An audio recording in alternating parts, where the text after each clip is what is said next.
There's not much to do in Antarctica except scientific work. You could check out the wildlife, like some cute penguins and seals. And you'd get to see the occasional whale swimming around.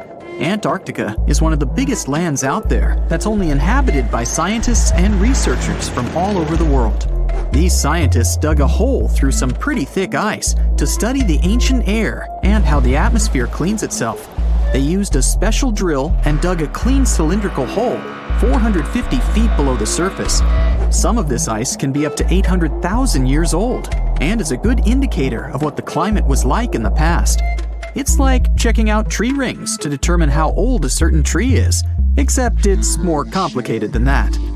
After the effortless digging, they decided to drop some ice to the bottom of the hole to see what would happen next. They heard some really unusual sounds.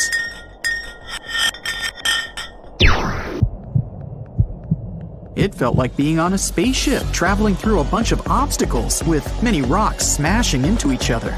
The pitches changed over the quick descent of the block of ice, ranging from high pitch and ending with a low heartbeat-like sound. The scientists were puzzled when they first heard this and dropped some more ice, only to find out that the same type of sounds were being produced, just in different variations. They couldn't tell what was down there and, more importantly, why these kinds of sounds were produced. Antarctica boasts quite a few volcanoes, many of which are under super thick sheets of ice. Scientists discovered 91 volcanoes and claimed there could be more, potentially making it the most extensive volcanic region in the world. While they were doing regular scientific research, they came across many unmistakable large cone-shaped figures underground. Some were as deep as 2 miles in the ice. Some of the peaks were over 3,000 feet tall and dozens of miles across. But on the surface, it's as plain as a sheet of paper. They may have dropped that block of ice inside an actual volcano that they were standing on, but it's unlikely. Even though the underground volcano presence was discovered by accident, there's a small chance they were actually standing on one where they had their workstation set up. It's more likely that they worked in an area where studying ancient climates is easier and less dangerous than other places. They collect ice samples and study them in a lab. It's like discovering a prehistoric insect embedded in amber millions of years ago when dinosaurs used to roam the land. But instead of little bugs, scientists study ancient dust, air bubbles, sea salts, volcanic ash, and anything else that may have come from the environment. They can practically tell how the climate was during that time. These ice samples might show that Antarctica's western ice sheet melted when the Earth's climate warmed up. If it did, then it's likely to happen again. That would mean sea levels rising, affecting coastal cities and small remote islands. But scientists aren't sure it's true, despite some evidence to back it up. The process of studying ice samples can take a week or even a year, depending on what they find. They crush or melt the sample bit by bit. And like those tree rings, the deeper the layer, the further we go back in time. In order to study ancient bubbles trapped in ice, researchers have to crush the samples under a vacuum hood to keep the air out while extracting the air and putting it in vials. There are various instruments and devices to study the ice samples, but because it's so sensitive to damage, each measurement must be in a clean room setting so that nothing gets compromised. The scientists have to wear proper bodysuits and many layers of gloves and constantly get ventilated. Even something as tiny and insignificant as a fingerprint can ruin a sample. They look for certain patterns to see changes in the atmosphere's composition and temperature. But dropping a few blocks of ice down a hole wouldn't be so bad. The reason why it made such a peculiar sound is the same reason why a moving car sounds different when it's honking than when it's stationary. The scientific word for it is the Doppler effect. It's an obvious change in the frequency of a wave with respect to an observer who is moving relative to the wave source. The effect doesn't mean the frequency of the sound changes, it just shifts. And this can be said about other types of waves, like water and light. But sound waves are the most popular ones when it comes to the Doppler effect. So, when the scientists dropped the ice block down the bottom of the hole, the sound waves traveled back up and bounced around the narrow tube where they drilled. That's why they got the pew pew sound. Let's not forget that this ice block traveled 450 feet beneath us. Oil ships dig holes in the oceanic crust that go thousands of feet beneath the Earth. The Kola Super Deep borehole in Russia is the deepest hole ever made by humans. It goes more than 40,000 feet below the surface and took almost 20 years to reach 7.5 miles. Below it is only half the distance to the mantle. In terms of the whole Earth, this very deep hole is literally scratching the surface. This wasn't a hole to dig for oil, and wasn't in the ocean either. The drilling was stopped in 1992 when the engineers found out that the temperatures were 100 degrees Fahrenheit higher than they predicted. And then it was abandoned, and it's just been a barren hole now. But that's the closest we've dug to the center of the planet. The scary thing is that some of the workers on the site could hear voices coming from within. All the way in Yemen, an ancient hole exists in Barhout, in the east of the country in the middle of the desert. It's actually closer to Oman than to the capital Sana'a. This hole has puzzled experts and locals. Unlike the holes in Russia and Antarctica, this wasn't man-made. Or was it? It's been around for many years, and the locals try to steer away from it. They don't even like talking about it, since they claim it brings bad luck to those around it, or to whoever utters its name. They claim it was created as a prison for spirits, but many rule that out. The hole is 98 feet wide and somewhere between 330 to 650 feet deep. You can also hear strange sounds coming from the inside. But according to some scientists, the well has little to no ventilation and barely has any oxygen down there. So it's unlikely that anyone or anything lives down there. The Challenger Deep in the Mariana Trench caught some low-pitched grumble sounds in March of 2016. Some of these grumbles were followed by screeches. They caught these sounds in a span of weeks, using a titanium-encased microphone so that the immense pressure of the lowest point on Earth wouldn't crush it. They had to lower it slowly as well, since it's 1,000 times the atmospheric pressure at sea level. For 23 whole days, the microphone recorded typical sounds of whales passing by and boats sailing across from above, and even rumbles of nearby earthquakes, but they still couldn't determine what caused those initial sounds. The researchers couldn't understand if the noise from the bottom of the Mariana Trench was caused by humans or was natural. They also wanted to know if these sounds affected marine life, like dolphins and whales that rely on echolocation. They still can't figure it out, but scientists estimate that the ocean is about 10 times noisier than it was 50 years ago. With technological developments in shipping, submarines, and underwater construction, the ocean will only get louder with time. Northern lights come with sounds, which nobody talks about. They're usually audible when the auroras are at their most powerful presence. Scientists were always puzzled as to what caused the faint popping and crackling, even though they were very far above us. They used some special microphones and found out that the sounds came just 230 feet above us, which is pretty low.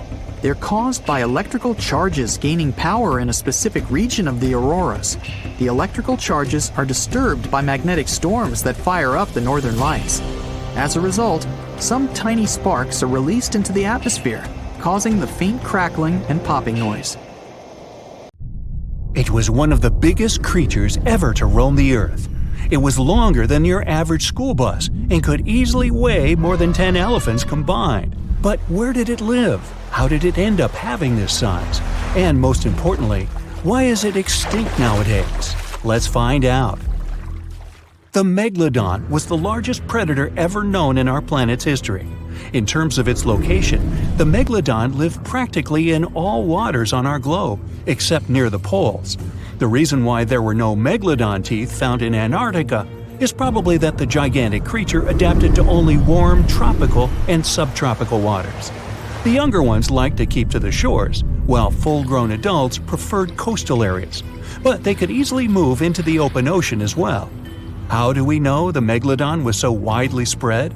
We can only presume, based on the fact that they discovered the most northern fossils off the coast of Denmark and the most southern in New Zealand. The discussion of how the Megalodon got this size is still open in the scientific community. They recently found out that not all the specimens from this fascinating species reach the same huge size.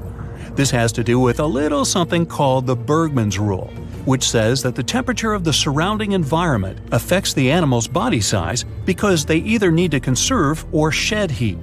The megalodons that reach cooler waters probably needed more body weight to make sure they survived in low temperatures. On the contrary, those living in warmer waters had to be smaller to avoid burning up. But what did this enormous fish look like? Most modern depictions show the megalodon resembling an enormous great white shark. But well, it seems it may not necessarily be correct. The megalodon likely had a much shorter nose and a flatter jaw that looked almost squashed when compared with a great white shark. It also seems to have something in common with the modern blue shark: extra-long pectoral fins. They needed these to support their weight and size while navigating the planet's waters.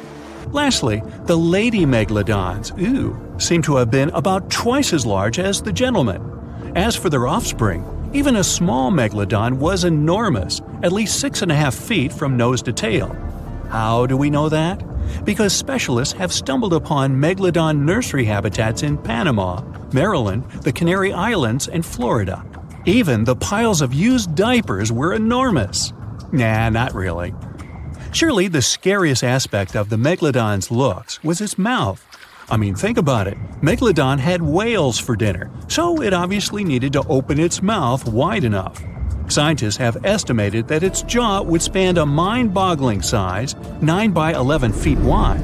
Just to paint you a better picture, that means it could have easily gulped down 2 adult people side by side. Wait, which 2 adults? Those impressive jaws also feature 276 teeth. Based on modern reconstructions of the force of its bite, it looks like it may have been one of the most, if not the most, powerful animals of prey ever to exist. For comparison, humans can have a bite force of around 1,300 newtons. Today, great white sharks have been estimated to be able to bite down with a force of over 18,000 newtons. The megalodon tops all the records, with an estimated power of bite up to 10 times greater than that. It could basically crush a car with very little effort. Its teeth were also pretty amazing.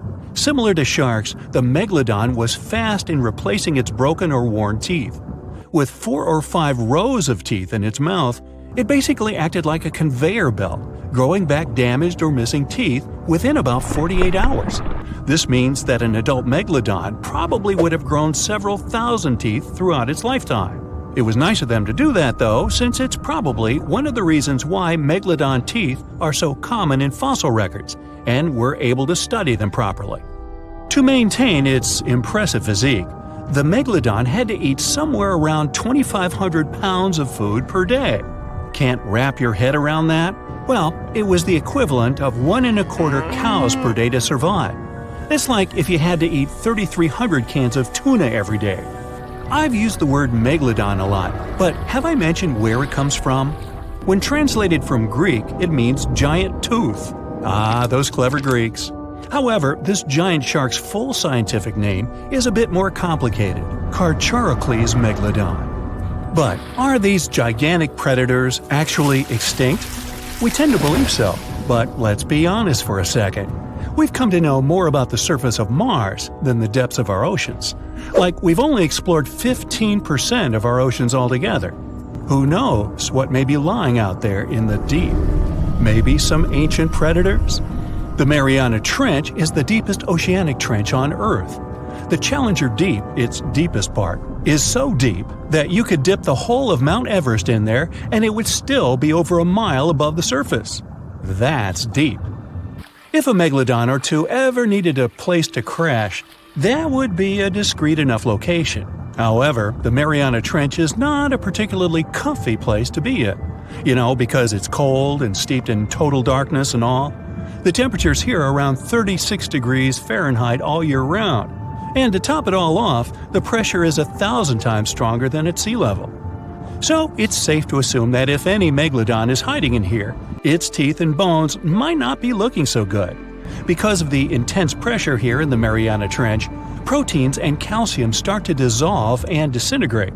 That's why, for example, the Haddell snailfish, the deepest dwelling fish we've discovered, has evolved to feature flexible cartilage instead of bones. To survive here, The Megalodon would also need to learn to navigate in complete darkness.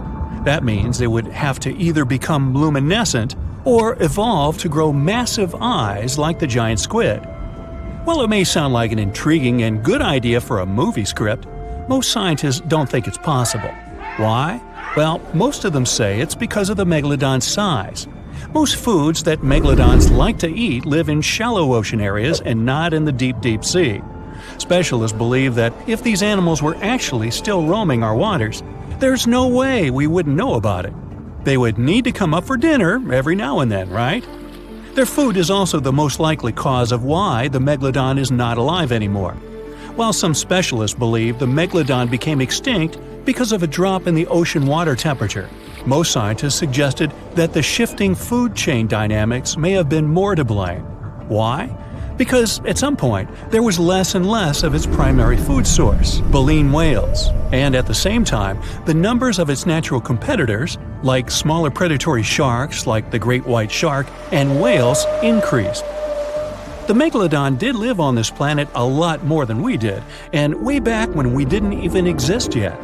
They were here for nearly 70 times longer than we, modern humans, have, inhabiting the oceans for around 20 million years. Homo sapiens appeared around 300,000 years ago. The megalodon managed to survive for so long mostly because of its unbeatable size. I mean, they can make a meal out of almost everything in the sea at the time. We may think about both of them as prehistoric creatures, but the megalodons and the dinosaurs never coexisted on Earth. The dinosaurs probably died out about 66 million years ago. Megalodons seem to have appeared a bit later. That's because the oldest megalodon fossils we have yet discovered are from the Miocene epoch, which began 23 million years ago. So long, Meg.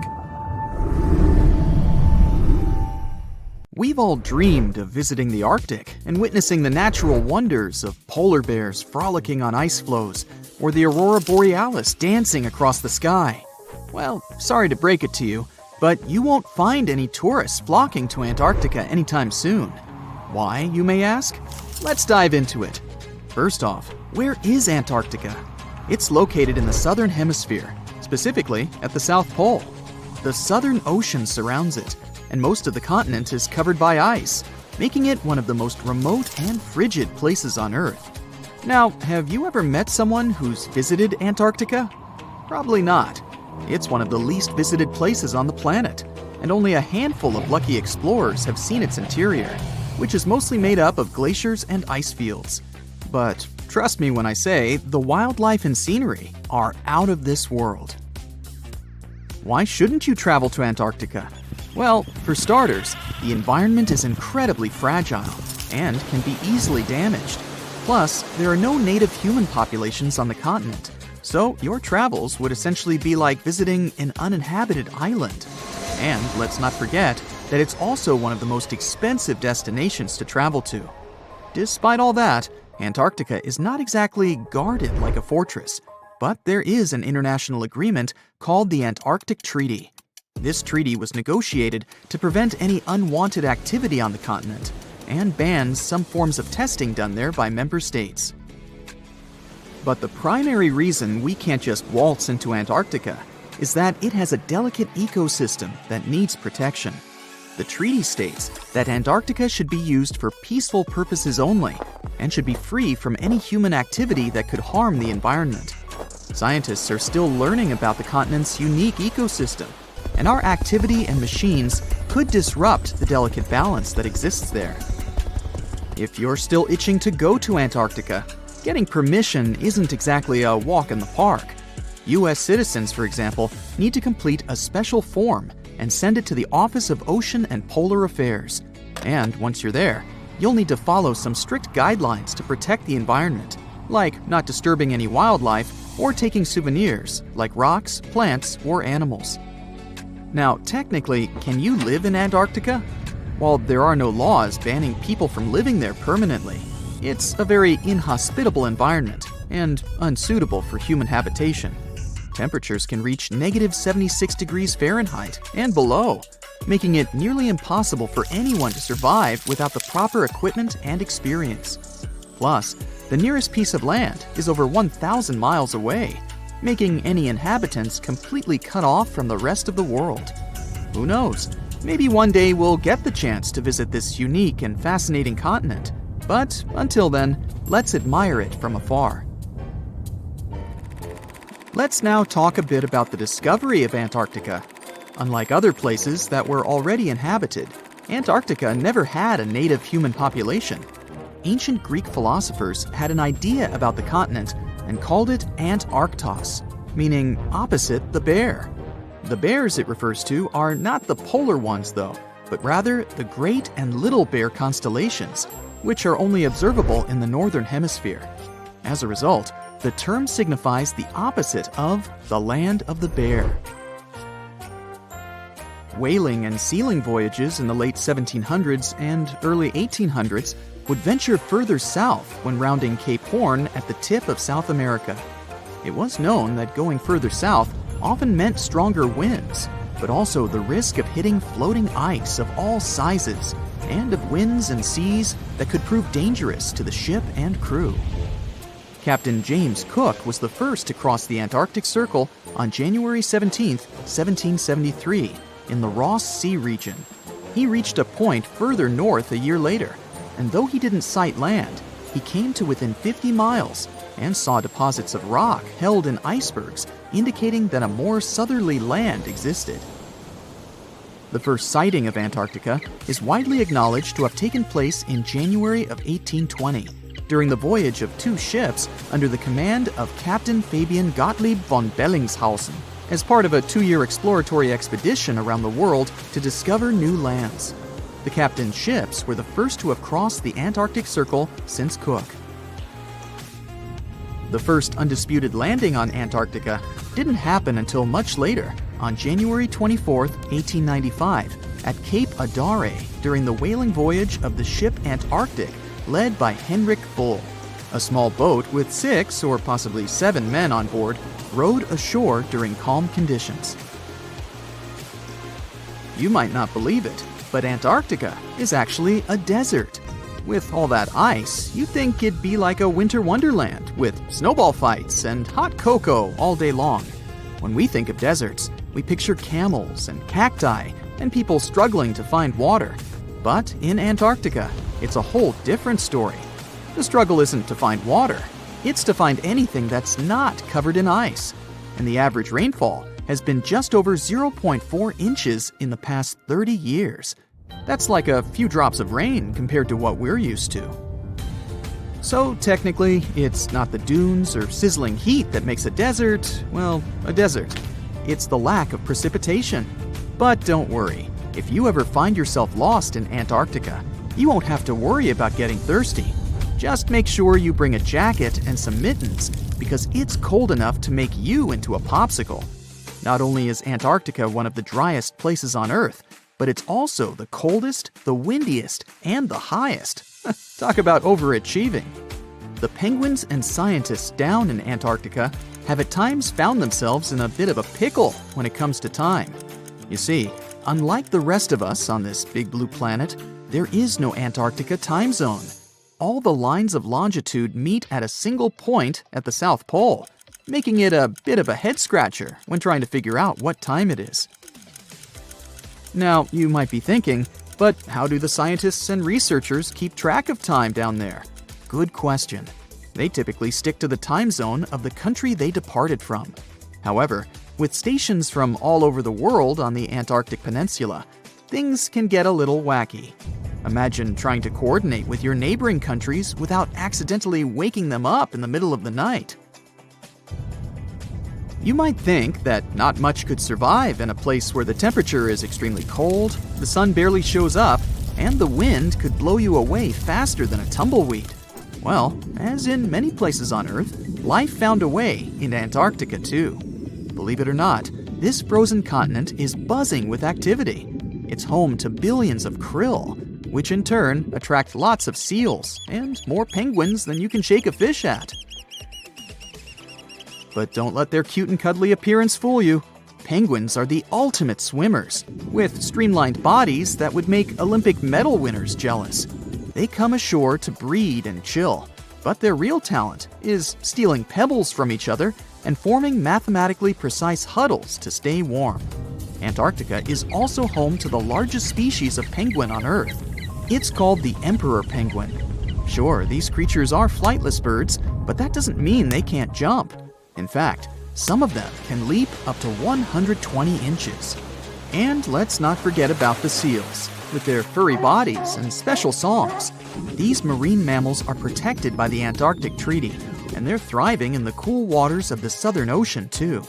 But the real stars of the show are the whales. During the Antarctic summer, these huge creatures show up in droves to chow down on the abundant krill. It's indeed like a whale buffet down there. Do you know that NASA explores not only stars, planets, galaxies, or black holes? Hard to believe, but yes. The agency also works on discoveries here on our home planet Earth.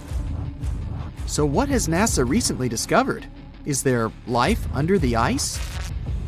While they were analyzing data recently, they discovered something unbelievable hiding under Antarctica's ice.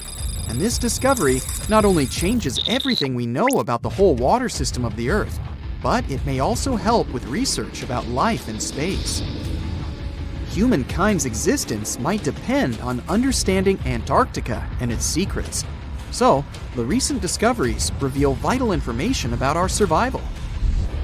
But before we continue, let's see how much you know about this place, where it's only ice as far as your eyes can see. Antarctica is one of the world's 7 continents in the southern hemisphere. It's the 5th largest continent in terms of total area, and that means it's almost twice the size of Australia. Want to see real meteorites? Go to Antarctica. Due to its dry climate, Antarctica is one of the best places to observe space. But what's even greater is that you can find meteorites on the white surface of the continent.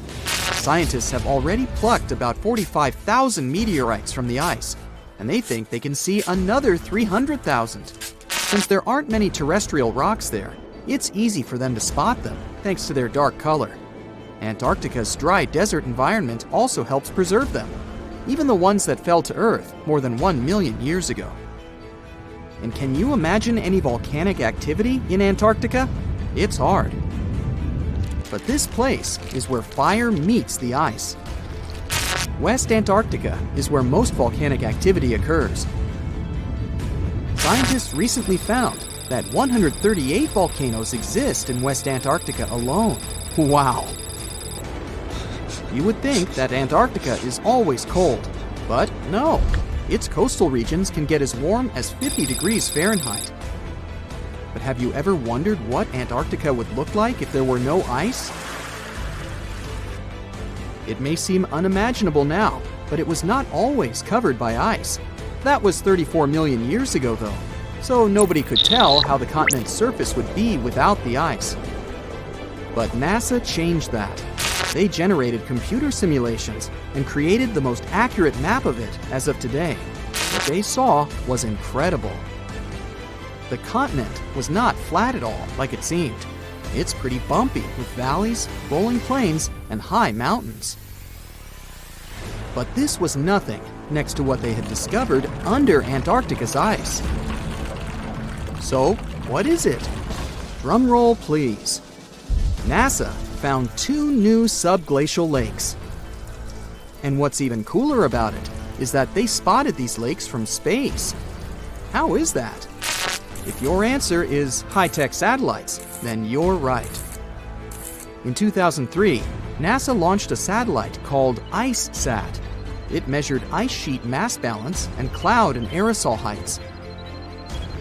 The satellite also helped create the ice-free map of Antarctica. In 2010, the European Space Agency launched the second satellite, Cryosat-2. It was for tracking the changes in the thickness of the ice. Then, in 2018, NASA launched the third one, IceSat-2, a follow-on to the IceSat spacecraft. It measured ice sheet elevation and sea ice thickness. It was NASA's most advanced Earth-observing laser instrument. It delivered the highest precision data. And when that was combined with the data from the other satellites, it was possible to spot these 2 new lakes near a pair of larger ones. But how is it possible that these lakes exist in the first place? The average thickness of most Antarctica ice is approximately 1.2 miles. However, it can get over 1.8 miles thick in some places, especially during the winter. So, you might think that there's nothing under there, but science says otherwise. It's not quite possible to see it with your bare eyes, but the continent's ice is slowly but constantly flowing in different directions under the force of its weight. But scientists could not figure out how water moved for many years. That started to change in 2007, when data gathered from the IceSat provided insight into what hides beneath the surface. They first discovered an entire network of meltwater lakes connected under Antarctica's fast-flowing ice streams, and there were hundreds of them. Scripps Institution of Oceanography glaciologist Helen Amanda Fricker figured that the elevation changes measured by IceSat happened because of the dynamics of these lakes. They did not hold meltwater statically. Instead, they were filling and draining continuously over time through a system of waterways. And as they did that, the ice above rose and fell. But where do they drain? The ocean, of course, and it drains a lot. A recent study, co-authored by Fricker, found that the drainage of one lake flushed as much as 198 billion gallons into the ocean in only 3 days. Countless mysteries about how nature works are still waiting to be solved. But finding the 2 new lakes will give scientists a better picture of how fast the Antarctic ice sheet will change as the climate gets warmer, and how this will affect global ocean currents and sea level rise. The filling and draining cycle of the lakes also cause the ice sheet to suffer cracks and crevices. So, the information they find from these new lakes will also give them a better understanding of the damage on the surface of the ice. They will also be able to assess how this filling and draining system influences the speed at which ice slips into the oceans and seas. And that means they can evaluate how the added fresh water may alter marine ecosystems. This discovery may also suggest whether life is under the ice. Wow! Scientists drilled through about 3,504 feet of ice and found that water samples taken from one of the lakes contained approximately 10,000 bacterial cells per milliliter. Such a high number of bacterial life is a good sign, because that means the icy waters might also support higher life forms, such as microanimals, and one of these new lakes might even be their home. But the most exciting thing is that the new lakes might help them understand whether life on other planets is possible. Scientists believe any life below the frozen surface of the planet Mars might follow the patterns seen in Antarctica's lakes. So, there is a possibility that they might find critical new information on the type of life that may have existed on the red planet. You wouldn't want to be there during the winter, though. The lowest temperature on Earth you can experience is negative 128 degrees Fahrenheit. In 2010, there was an even lower temperature of negative 135 degrees Fahrenheit. And you may feel this cold much worse due to the strong and dry winds. Did you know that the size of the ice surface on Antarctica also changes throughout the year? It's about 1.2 million square miles during the summer, but when it's winter, it grows to 7.3 million square miles. Yet, despite the change, it remains the largest piece of ice on Earth. Sorry, Arctic, you lose. Do you know these cute little penguins? Consider these animals the locals, because there is no native population in Antarctica. It's a no man's land, because no single country owns it. But do you know who really owns it? 5 different species of penguins, seals, and killer whales. Ha. Despite the continent's harsh conditions, you can visit it as a tourist for fishing and research purposes. Around 5,000 people reside on the continent during summer at research stations. But when winter comes, the number naturally drops down to 1,000. Antarctica's ice blanket makes up 70% of the world's freshwater reserves. Imagine what would happen if it melted. The global sea levels would be raised by almost 200. Antarctica is the most remote continent on the planet. It has 90% of the world's ice. but it's considered a desert because the annual rainfall is only about 8 inches. You'd probably never think it was a desert if you look at it, since it's white and full of wildlife. But Antarctica is not only what it appears to be on the surface. There is so much hidden beneath it, and even above it. Atlantis has long been a mystery for humankind. Did it ever exist? And if yes, where was it located? One of the theories supports that the Atlantean civilization could have thrived and flourished in the Antarctic continent when it was still uncovered by ice. Due to the Earth's cyclical eras, this is the periods of ice and interglacial periods. It was believed that Antarctica was actually a tropical forest. And, well, a recent Google Earth picture found some interesting ruins, buried deep within a lake bed on the icy continent. It's unclear to which civilization these remains belong to, but some theorists believe that it could perfectly be Atlantis. And these frozen Antarctic lakes are holding much more under them. In the 1970s, scientists were surprised to find large lakes under the ice plaques in the frozen continent. Over 400 lake beds are believed to exist under layers of ice. Lake Vostok, for instance, the largest subglacial lake over there, is buried beneath 2 miles of thick ice. There are pristine blue ice caves hidden under there as well. The water in these lakes remains liquid due to the small levels of geothermal heat from the Earth's core. And some scientists believe that some lakes are around 15 million years old. Talk about the old days, huh? Now, amongst the unique phenomena that occur in the continent, let's say Antarctica is home to an extremely weird waterfall. The year was 1911 when Australian geologists wondered about the so-called blood falls. He was extremely puzzled by this red stream of liquid pouring from a small hillside amongst the Antarctic ice. After years of studying it, it was understood what caused the redness was the high iron content in the water. The last piece of the puzzle came when scientists discovered that there was an underground lake with water full of oxidized iron nearby, which was what caused the blood fall to exist in the first place. And speaking of puzzles, this image might be quite puzzling. After all, why on earth would anyone need to take cash to Antarctica? Well, a little history first.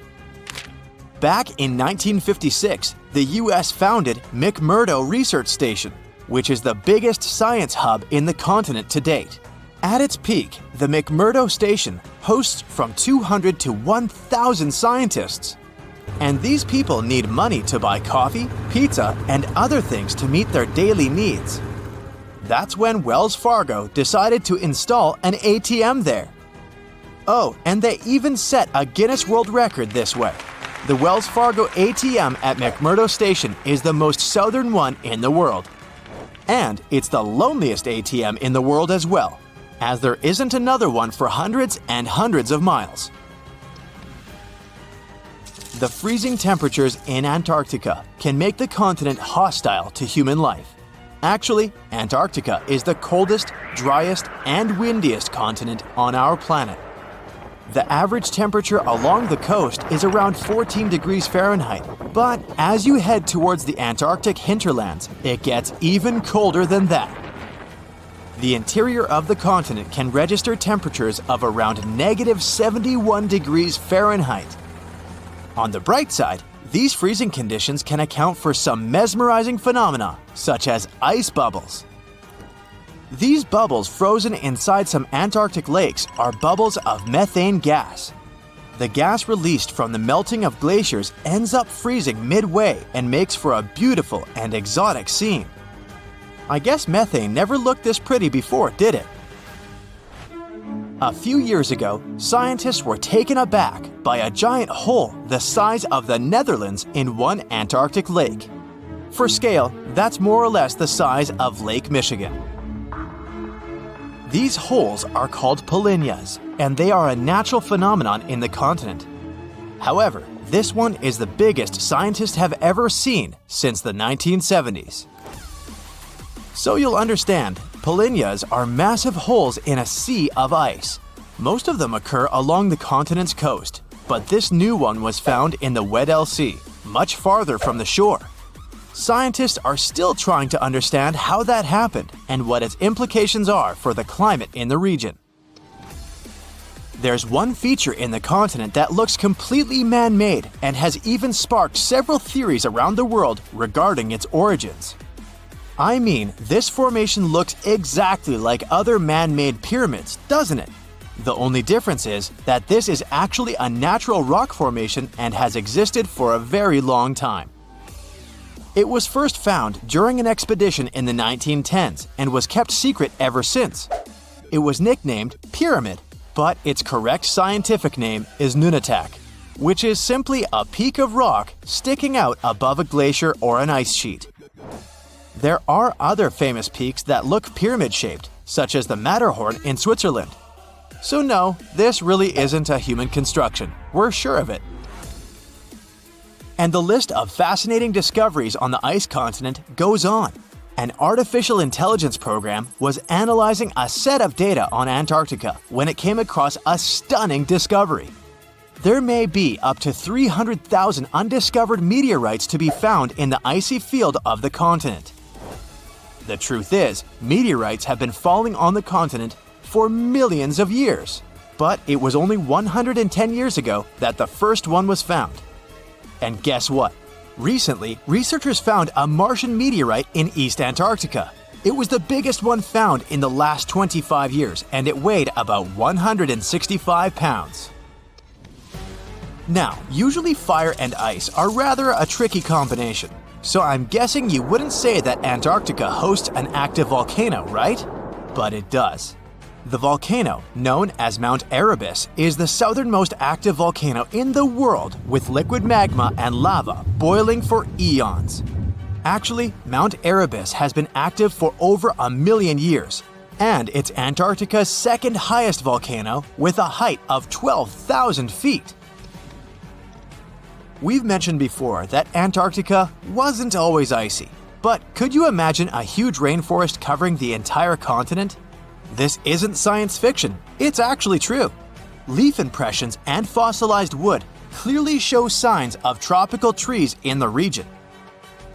Fossil research has also revealed something magnificent. Antarctica is home to the oldest worm in the world. According to National Geographic, sperm fossils found in Antarctica reveal a long-extinct species of worm that is around 50 million years old. Scientists claim that this discovery is beyond important to studying some evolutionary relationships and say that this was only possible due to the freezing of such samples for thousands of years. Antarctica is a continent rich in biodiversity. Penguins, polar bears, and seals are just some of the animals we know that exist down there. But there is also a rare and fascinating species of fish that inhabits Antarctic waters. Popularly known as the see-through fish, this species is as bizarre as it is beautiful. This fish had to adapt to survive the cold water temperature in Antarctica, so much so that it evolved into a unique being. As well as a transparent body, this fish has transparent blood, making it completely see-through. This is because they lack the protein hemoglobin, which gives blood its red color. Pretty neat, huh? When you think of Antarctica, you probably think of icebergs, right? So here are some fun facts about it. Did you know that icebergs have a lifespan of about 3,000 years? And that together with Greenland, Antarctica is one of the world's primary sources of icebergs. Icebergs can reach 600 to 700 feet below the surface of the water, and around 90% of an iceberg is hidden underwater. That's where the expression "tip of the iceberg" comes from. Meteorites rain down on Earth every single year. Almost 63% of the 69,268 meteorites scientists have officially recorded in the Meteoritical Bulletin database have been picked up from a polar desert. From where? Antarctica. It's technically a desert because it gets little precipitation. The continent receives an average equivalent of about 6 inches of water annually, mostly from snow. The interior parts are even drier. Not much action happens to meteorites there. Deserts are like safe storage closets for them, and it's easier to spot meteorites there. In total, there are around 42,000 meteorites in Antarctica. Most of them have been spotted since 1976. The Sahara Desert in Africa isn't far behind. Nomads and treasure hunters have discovered over 14,000 meteorites there, especially since 1995. Then there's the Arabian Peninsula, mainly Oman, where they've unearthed about 4,200 meteorites. So why does Antarctica take the crown for its meteorite collection compared to other areas? It's not because more meteorites land there. Statistically, they can land anywhere. Antarctica wins because it's great at showing off these space rocks. The icy environment keeps them in mint condition. The contrast between the ice and space rocks makes spotting meteorites easy. Plus, there are spots called meteorite stranding zones, where the geology, ice flow, and climate team up to gather meteorites. Here's the sci-fi part. Satellites help researchers find meteorites. They use these space gadgets to spot the best places to search. Some of these meteorites are ancient, like 1 million years old. Now, when you think about how many meteorites there are, it's a bit like a pie chart. If you measure their weight instead of just counting them, things get interesting. Antarctica's slice of the pie gets smaller. On average, an Antarctic meteorite weighs about 2 ounces, like a small bar of chocolate. Ooh, chocolate.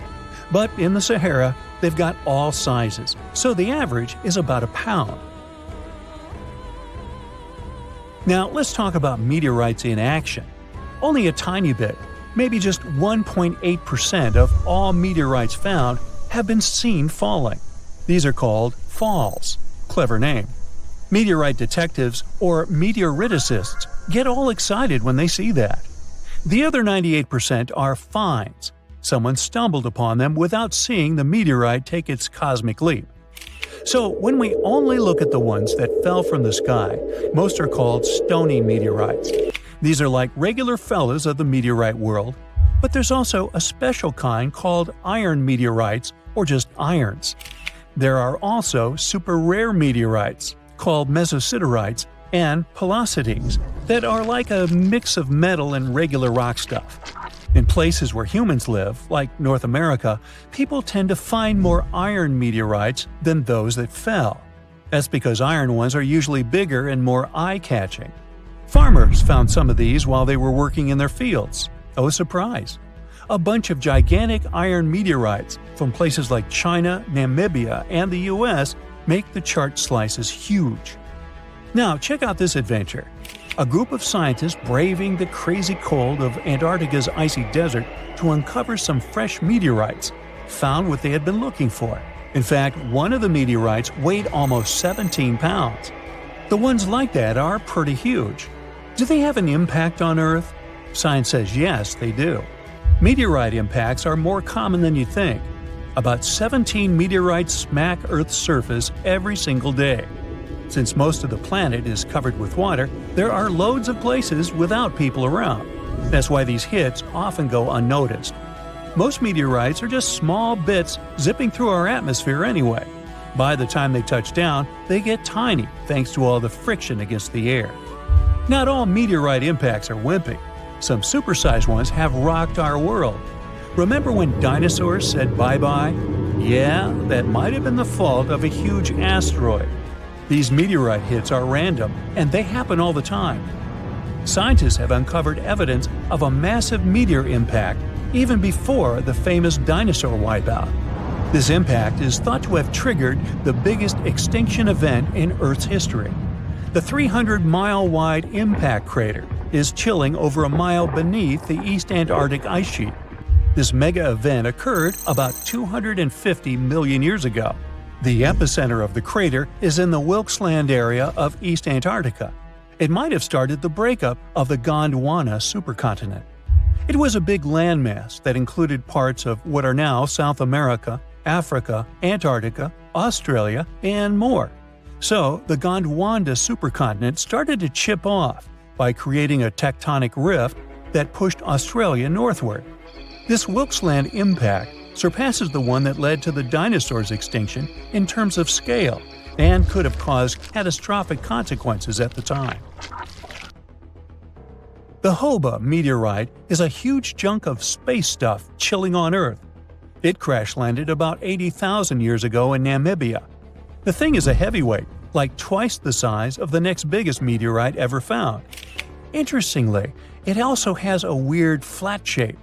Nobody's moved it since it fell, so we really don't know how deep it's hidden. But experts think it skidded along ground like a stone skipping on a lake because it landed at an angle. That's why it didn't leave a big crater when it hit the ground. And it was discovered by chance. A farmer found the world's biggest single meteorite. He was plowing his field with an ox and a regular plow. Suddenly, he heard a scraping noise. It was the metal plow meeting the iron meteorite. The Mosi meteorite from Tanzania has been staying underground for centuries before scientists gave it a proper look. The locals loved this space gem, calling it Commando. It was known in town for generations. Mosi is made of the same stuff as its other meteorite friends on Earth, about 90% iron and 8% nickel. It weighs 25 tons. Let's talk about the El Chaco meteorite, part of the Campo del Cielo meteorite crew in Argentina. Imagine an almost 24-square-mile playground for space rocks. El Chaco, weighing 37 tons, decided to show up fashionably late in 1969. So, what if you found a meteorite? How can you tell for sure that it's not just some random rock? These space visitors have a few features that make them stand out from regular rocks. Firstly, meteorites are often heavier than they look because they're packed with heavy metals and dense materials. Secondly, most meteorites have some metallic iron, so magnets usually stick to them. If you've got a rock that's not magnetic, try suspending the magnet from a string. The third clue lies in their unusual shapes. Iron-nickel meteorites aren't smooth and round. Stony meteorites usually have a thin, crispy crust on the outside. It looks as if their surface melted a bit while moving through the atmosphere. Sounds like pizza to me. Suppose these tips won't help on your quest. Then consider this. Light-colored crystals are not meteorites. Those pretty things, like quartz, are common on Earth, but they don't hang out on other planets or moons in our solar system. Do you know those bubbly holes in volcanic rocks or melted metal slag on Earth? Meteorites don't have those either. Plus, scratching a meteorite shouldn't leave a mark. But if you scratch a dense rock and get a dark or red mark, the rock contains minerals like magnetite or hematite, which meteorites don't usually have. If you suspect finding a meteor in your backyard or something, try these tips. Just remember, to be sure, you've got to give rocks and minerals a real-life look from experts. And if you see one falling towards you, always remember to duck. On a sunny day, a man was diving in shallow waters near South Africa. At one point, he saw something that didn't catch his eye at first. A pile of shells that looked as if it had been put together. Maybe by some other diver, he must have told himself. But out of all these shells came the most unusual of creatures, an octopus. The gorgeous underwater animal looked straight at the man before swimming away. Impressed by his new acquaintance, the diver started visiting the octopus every day. He watched it use shells and seaweed to protect itself and learned how it hunted and cared for its eggs. All these encounters became the basis for a now famous documentary. In the movie, the diver wanted to study the relationship between a wild octopus and its observer. Initially, the octopus was a bit too shy to let the man get close. But over time, it began to trust him and even explored his body. At one point, the octopus even rested on the diver's chest. The man soon began to look at the underwater creature as his octopus friend. Sure, the documentary did make it look like a true friendship, but that was most likely because of all the close-ups and eerie music. But you can't really know what the octopus is thinking. maybe what looks like tenderness is just curiosity or confusion.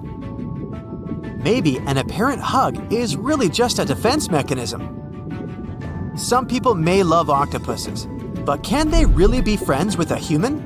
Until they learn to talk, I guess we'll never know. That doesn't make an octopus less of an interesting creature, though.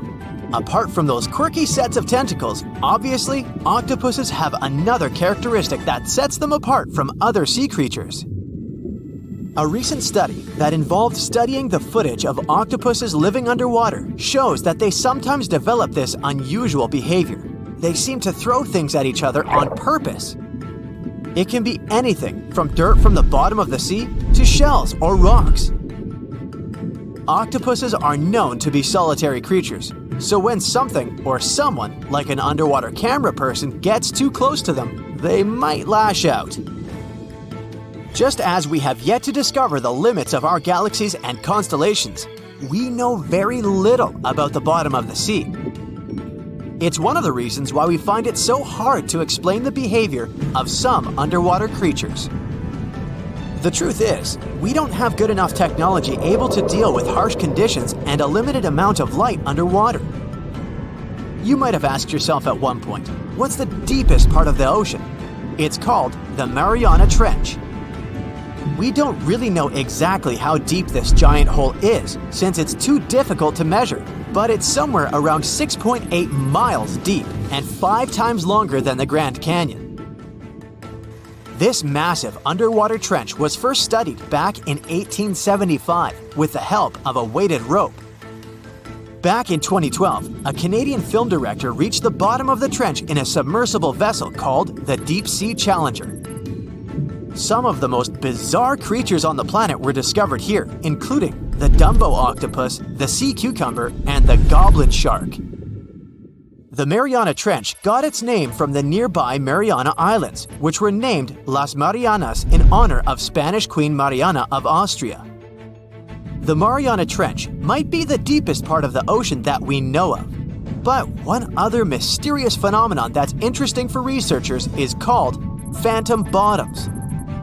In the late 1940s, when the sonar became standard equipment, ships and submarines noticed unexpected signals coming from the ocean. Those signals came from areas where no seafloor was supposed to exist.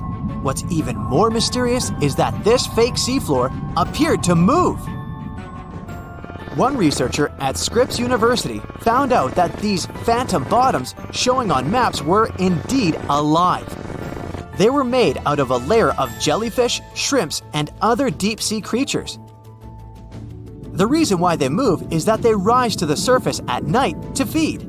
To top it all off, even the way these creatures move is kinda calculated. They don't just move randomly, but seem to gather together by species. We used to believe underwater animals behave this way only to avoid being caught by predators. It's a mystery to scientists why they group in the same way to form a fake seabed. Our curiosity about the deep waters doesn't stop at the seafloor. If you went on a vacation to the beach when you were young, you probably remember the fun of digging in the sand. As the hole got deeper, you may have asked yourself, could I dig all the way to the other side of the earth? None of us have ever found out. Our parents took us home when it got dark and chilly. Scientists are more reasonable when it comes to this subject. For starters, they know the best place to start digging would be underwater, since those regions are already deeper than what we can find on land. They also do not have the ambition to drill a tunnel through Earth. It's not even possible. That's mostly because of the extreme heat and pressure inside our planet. Even if we could technically dig a tunnel, it would not be safe to travel through it. However, reaching the mantle and retrieving a sample would be a huge scientific achievement, similar to landing on the moon. What we live on is called Earth's crust. Underneath it, there are other layers called the mantle, outer core, and inner core. Researchers have been trying to drill into Earth's mantle since the 1960s, but they haven't succeeded. Some failed due to technical issues, and others were unlucky and chose the wrong places to drill. Our planet's mantle is made of molten rock. Wouldn't that be dangerous if we ever reached it? Scientists say we have nothing to worry about though. If and when the drillers eventually pierce through the crust underwater, hot molten rock won't pop up the hole and spill onto the seafloor like it would during a volcanic eruption. Mantle rocks aren't solid, sure, but they move slowly, at the same speed as your fingernails grow. Another of those famous deep-sea mysteries is that of the 1997 bloop. You heard that right. I'm talking about a weird sound that seemed to come from deep under the waves.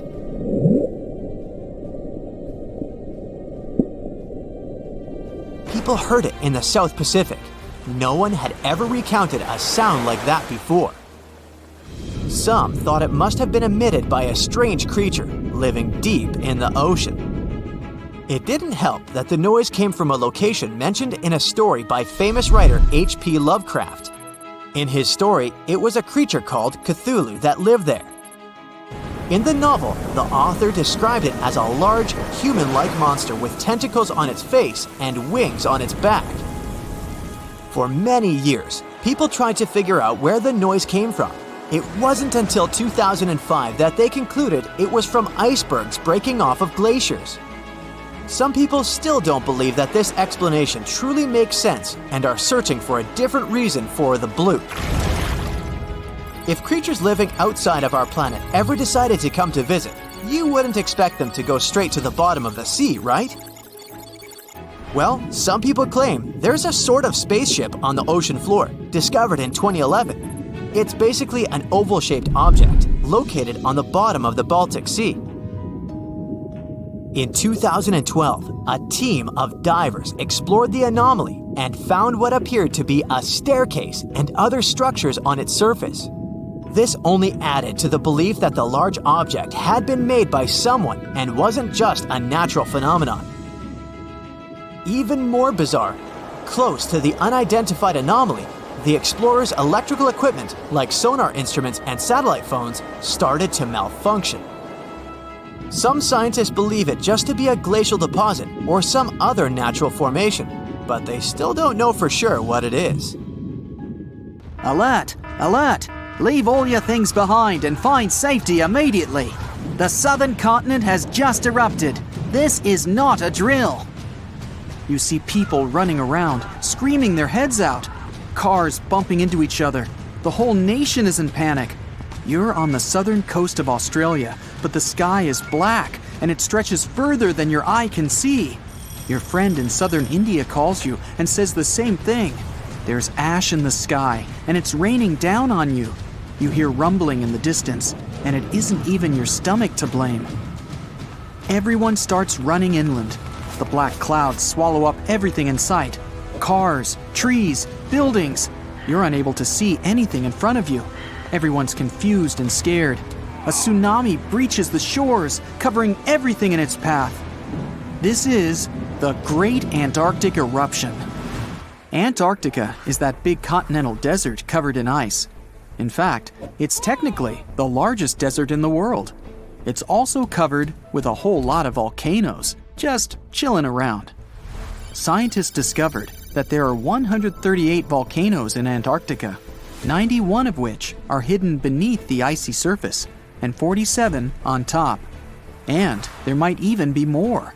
But most of these volcanoes are dormant. And for a volcano to be dormant, it has to be fast asleep for the last 50,000 years. The last volcano eruption was Mount Erebus in the western part of the continent. It's the most active volcano in the south side of the world and is roughly 12,500 feet above sea level. That's as high as stacking the Burj Khalifa on top of itself 5 times. There's a whole bunch of these volcanoes stretched across the entire continent. In the most concentrated region, the volcanoes spread the distance equivalent to that between Canada and Mexico. And that's not even all of them.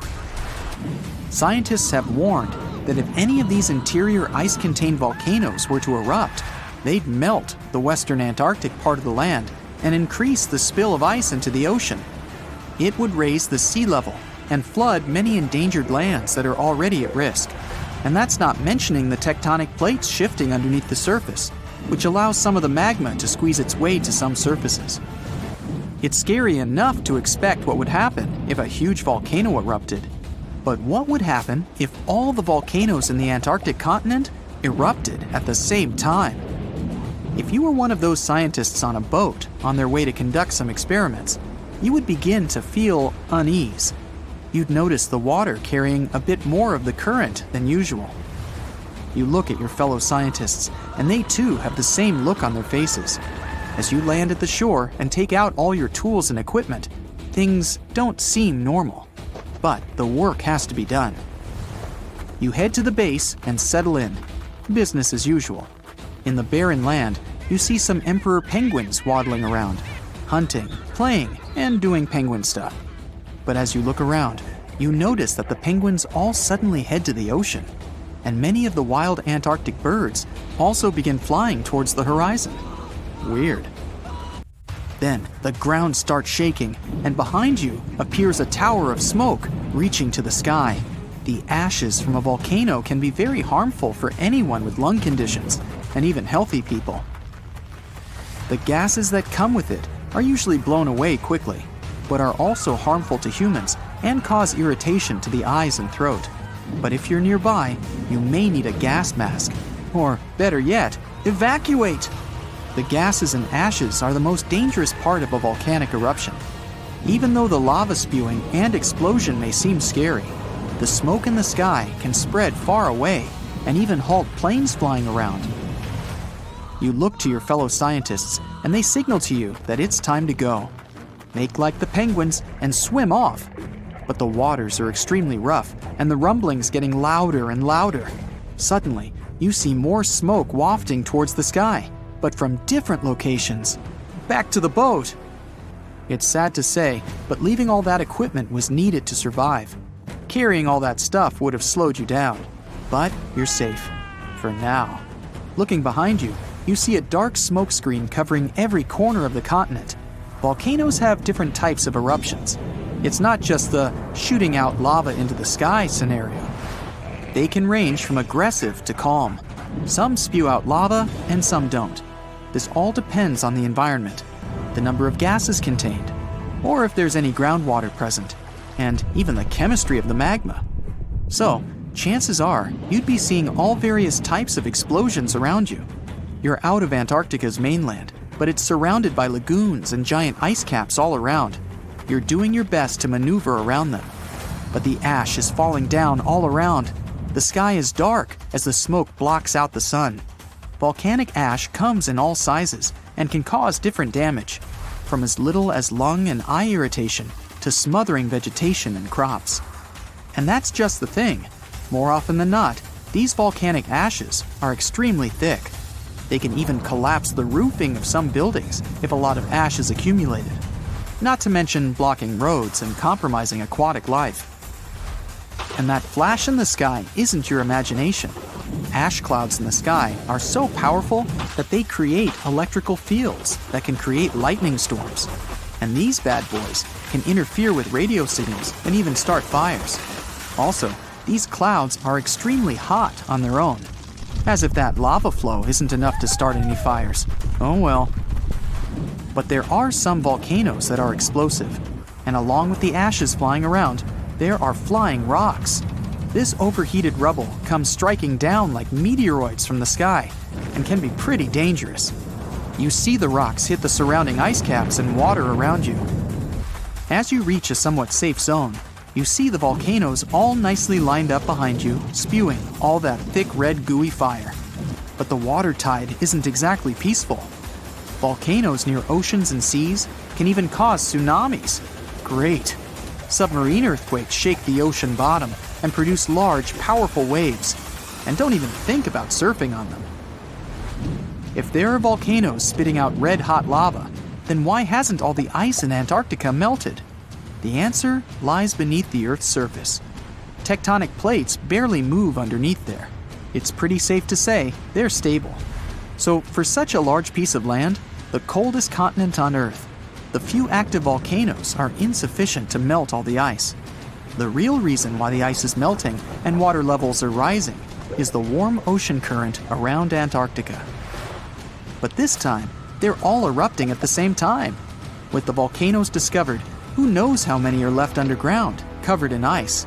And that's the scary part. Some of these volcanoes are hidden so deep beneath the icy surface that they now heat up from the lava spewing out. The ice begins to destabilize everything around. The ice on the ridges begins cracking open little by little.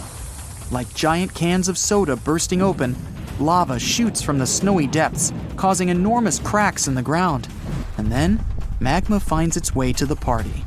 This uninvited guest will begin to melt the surroundings, causing the ground to destabilize even more.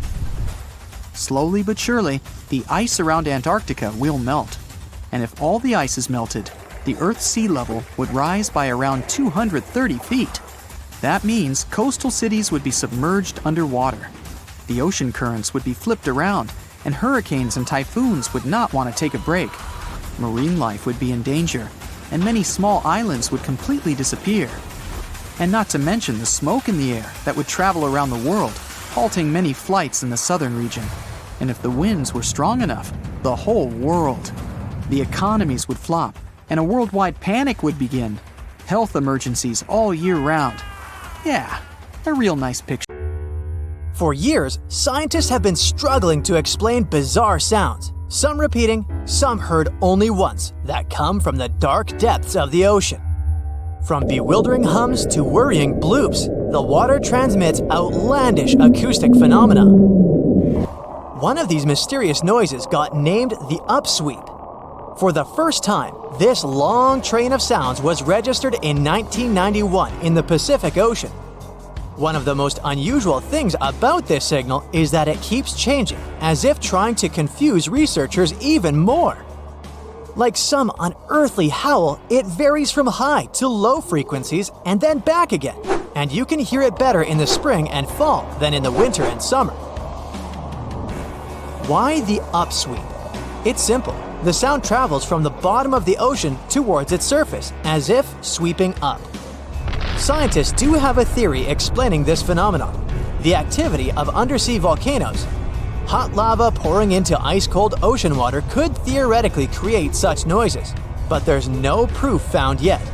Plus, the sound has been declining since 1991, even though it can still be detected. The bloop is the name given to an ultra-low frequency and incredibly powerful underwater sound that was recorded in 1997 by the U.S. National Oceanic and Atmospheric Administration. The bloop continued for approximately 1 minute. Having started from a low rumble, it gradually rose in frequency. It also kinda mimicked the noise created by marine animals, but its volume was so great that no living creature known to science could have made it. When the bloop occurred, underwater microphones managed to record it from a distance of 3,000 miles away. Rumor has it that the noise might have something to do with the fictional half-octopus monster Cthulhu, or some other colossal deep-water creature. But if you don't believe in monsters, science has another explanation: iceberg fracturing. The thing is that icequakes recorded in the Scotia Sea resemble the mysterious bloop a bit too much for it to be a coincidence. The whistle resembles this annoying sound when a kettle of boiling water is telling you it's time to make a cup of tea. But even though it may not be as blood-curdling as some other bizarre ocean sounds, it doesn't make it any less mysterious. Plus, the whistle is very elusive. In 1997, only one underwater microphone was able to pick it up, and therefore, researchers didn't manage to pinpoint the source of the noise. The most likely cause of the sound is an eruption of one of the submarine volcanoes. Have you ever heard of Julia? No, not your neighbor. I'm talking about this otherworldly sound. Listen to it. It was recorded in 1999 by the U.S. National Oceanic and Atmospheric Administration. The source of the sound was most likely a large iceberg that ran aground somewhere in Antarctica. The sound was so loud that it was heard over a huge territory, and its duration was about 2 minutes and 43 seconds. Slow down. That's the name given to a sound recorded in 1997 in the equatorial Pacific Ocean.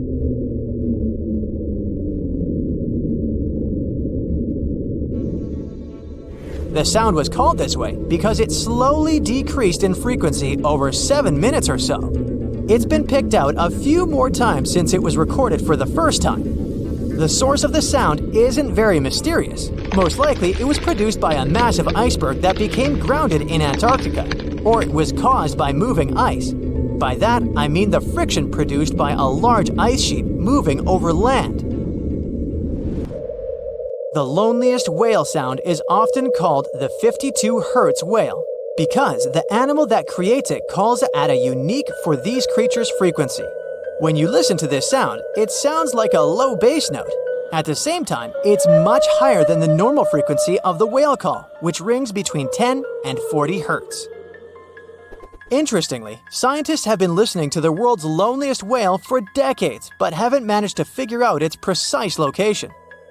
Nobody knows whether the mammal is male or female, what species it is, or if the animal is still alive.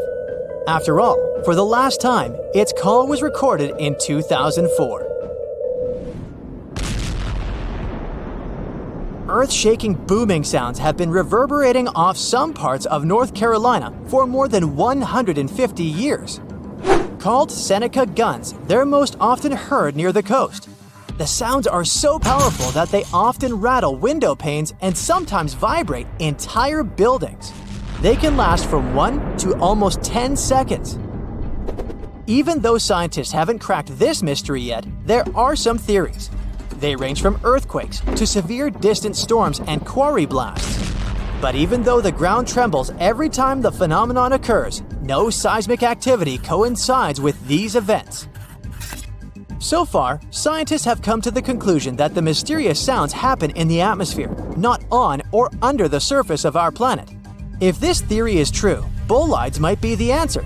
These extremely bright meteors often explode once they enter Earth's atmosphere. Or Seneca guns might be born in the ocean. Sometimes, when enormous waves collide far away from the shore, you can hear it, even if you're nowhere near the coast. Seneca guns are a type of skyquakes. You don't need to travel to a particular part of the world to hear one of those. Mysterious sonic booms ramble from the sky everywhere, from the US to India and Japan. Just like Seneca guns, this sound phenomenon occurs mostly near the coast or a big body of water. Rattling glassware and windows in the nearby houses, skyquakes could be connected with ultra-fast airplanes breaking the sound barrier. But people started hearing the first skyquakes in 1824. The theories trying to explain this phenomenon include sand dunes shifting, meteors entering the atmosphere, distant volcanoes erupting, Earth's crust cracking during earthquakes, and even gas bursting out of underground vents in the sea or lake bottom.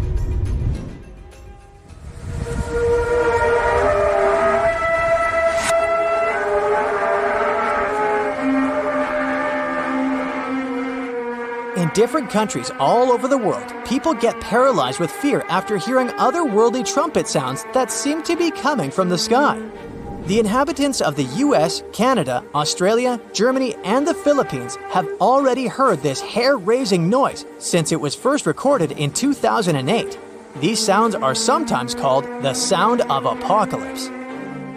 And although until recently, nobody could understand the origin of the sounds, NASA claims that there is nothing to be afraid of.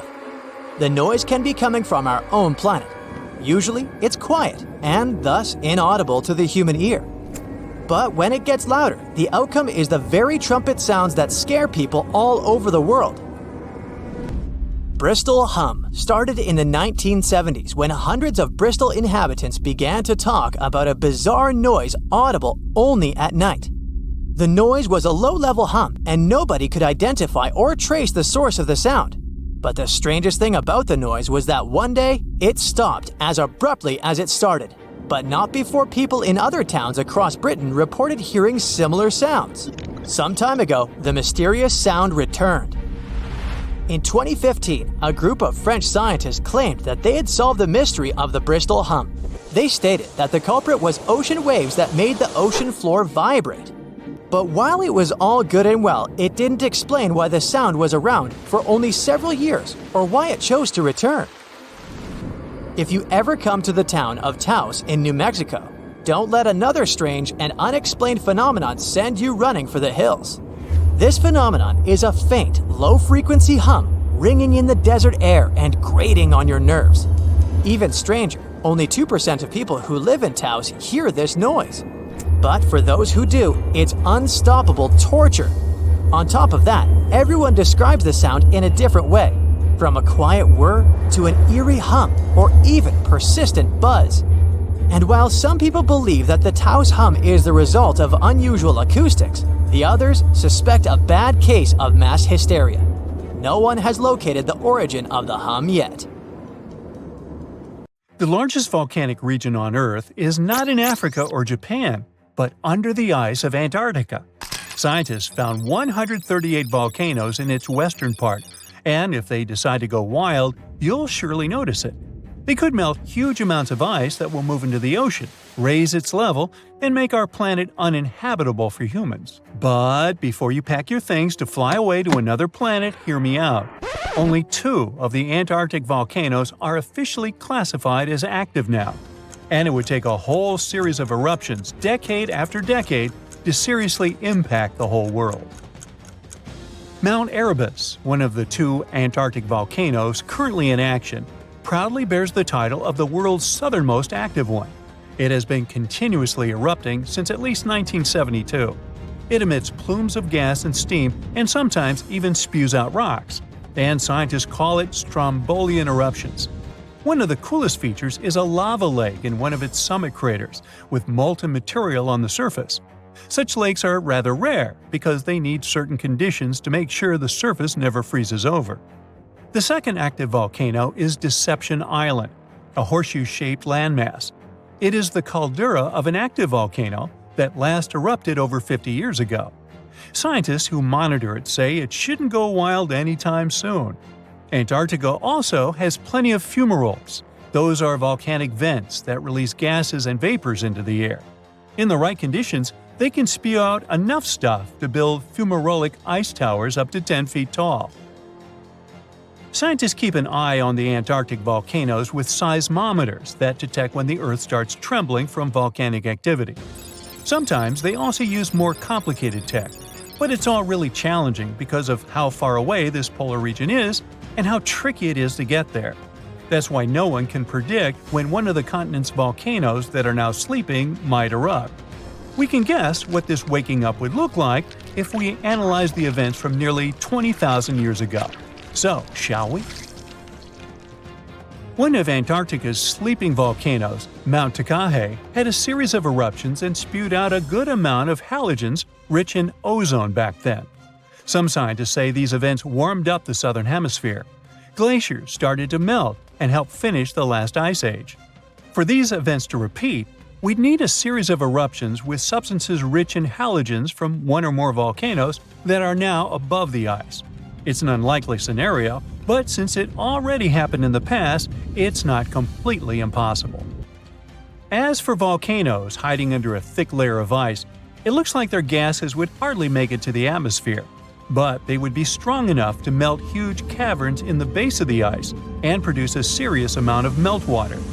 The West Antarctic ice sheet is wet and not frozen to its bed, so this meltwater would work as a lubricant and set the overlying ice into motion soon. The volume of water that even a large volcano would generate in this way is nothing compared to the volume of ice beneath it. So a single eruption wouldn't make a difference. But several volcanoes erupting close to or beneath any of the western Antarctica's big ice streams would. Those ice streams are rivers of ice that take most of the frozen water in Antarctica into the ocean. If they change their speed and bring unusual amounts of water into the ocean, its level will rise. As the ice would get thinner and thinner, there would be more and more new eruptions. Scientists call it a runaway effect. Something like that happened in Iceland. The number of volcanic eruptions went up when glaciers started to recede at the end of the last ice age. So it looks like, for massive changes, several powerful volcanoes above the ice with gases full of halogens need to get active within a few decades of each other and stay strong over many tens to hundreds of years. Antarctica stores around 80% of all the fresh water in the world, and if they melted all of it, global sea levels would rise by almost 200 feet. And then we'd have to look for a new planet to live on. But this again is an unlikely scenario. It's more likely that the eruptions under the ice will lubricate ice streams and seep water into the ocean. But it wouldn't be the end of the world. A super strong, super angry supervolcano could do it though, and it has already happened in the past. Over 200 million years ago, the world went through a major makeover with not one, not two, but 4 massive volcanic eruptions and huge pulses. The supervolcano called Camp had been erupting over and over for 600,000 years. It all happened in Rangelia, a large chunk of land that used to be a supermassive volcano stretching across what's now British Columbia and Alaska.